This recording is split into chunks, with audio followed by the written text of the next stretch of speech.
So, what's your fascination with Jack the Ripper?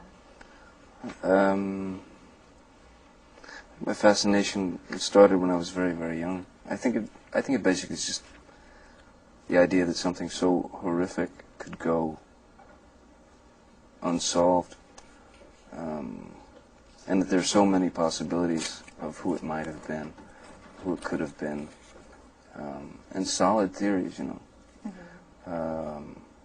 This one in particular, the one it's in the film, is one that I think is most frightening because it's not only very possible but you know, highly probable that this kind of cover-up would have need to have been done back then, you know. So, you like playing these kind of brooding characters? Kind of what kind of character? Brooding. Brooding? Well, I think Eberlein is a guy who feels a lot, feels too much sometimes, and I think he's a guy who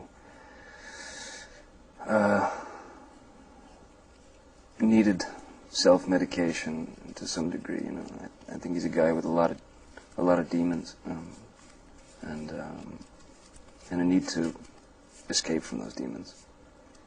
Did you roll that same cigarette in the movie? Yeah, I did. Yeah. Yeah. Oh. Okay. What's up with this hat? I'm just curious. What's up with it? Yeah.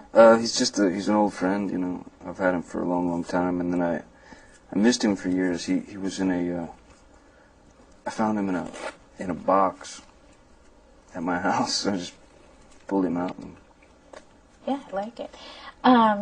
So I read this little thing that you talked to Hunter Thompson the other day after the attacks. Mm-hmm. Are you still keeping in touch with him? With Hunter? Yeah. Oh yeah, yeah. I spoke to him. I suppose it was about a week or 10 days after the event, and then a couple days later, Hunter sent me the rough draft of what he was writing. I wouldn't say that our phone conversation went exactly like that, but you know, Hunter's sense of well, his imagination, you know, that's what makes him who he is. Were you in France? I was in France, yeah. And what was that like? I mean, I'm just curious, like you being in another country, but you're an American. What does it kind of feel like you're almost like a voyeur? What was it like on this one? It felt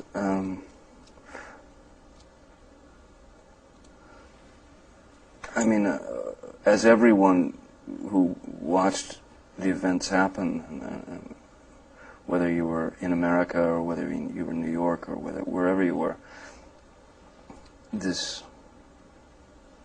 desperate sense of helplessness, just, you know, just helpless.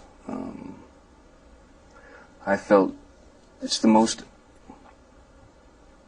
it's devastating. I never felt more patriotic in my life until after I saw all that happen. I never felt more American, and all I could think of is that I wanted to be here, you know. Yeah. I wanted to be here, I wanted to help, I wanted anything, you know, just to do something, just to see what you know, because your first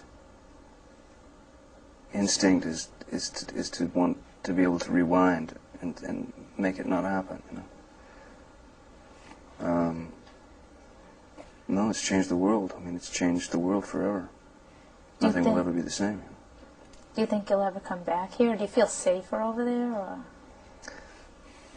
Oh, I mean, I still live in the States, you know. I mean, I still live between Los Angeles and also in France. I don't know if you know, I don't know if you're safe anywhere, if anybody's safe anywhere at any time, you know. The only thing we can do is just live our lives, you know, to the best, in the best way you can, and raise your kids not to be, you know, try and hide their eyes from that kind of ignorance, you know. Yeah, your little girl's pretty young. Two and a half, yeah. Oh, so she doesn't get it at all. No, no. But I mean, you know, what I found amazing is after all that happened, you know, looking at my daughter, you know, 2.5-year-old child, innocent, pure thing, and, you know. I got 2 little ones, I know. It's harsh.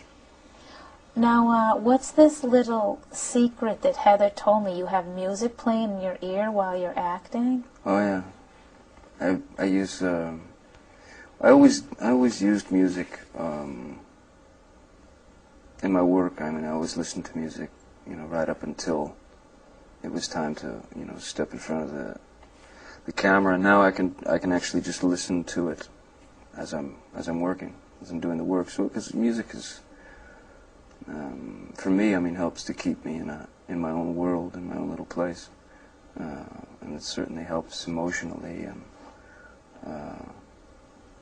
yeah, it keeps you consistent, you know. Do you think that you're going to change choices you make, like whether it's in your acting or in your personal life as far as traveling because of what happened, or what do you think? Well, I mean, in my personal life, I mean, being a parent, you know, it's after something like this happens, I mean, the last thing you want to do is put your child on a plane, because you can't. I mean, just trying to imagine what those poor people on those planes were going through and what they witnessed before impact. I mean, the devastation.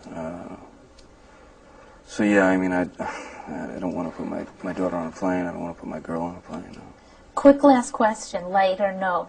Well, you've been with a lot of different, like, leading ladies lately. Any favorites? Any favorites? Yeah. Oh, I've been real lucky. You know, they're all pretty great. You know, Juliette Binoche was a lot of fun. Juliette was very impressive. They're all great. You know, Heather, Penelope. I've been very lucky.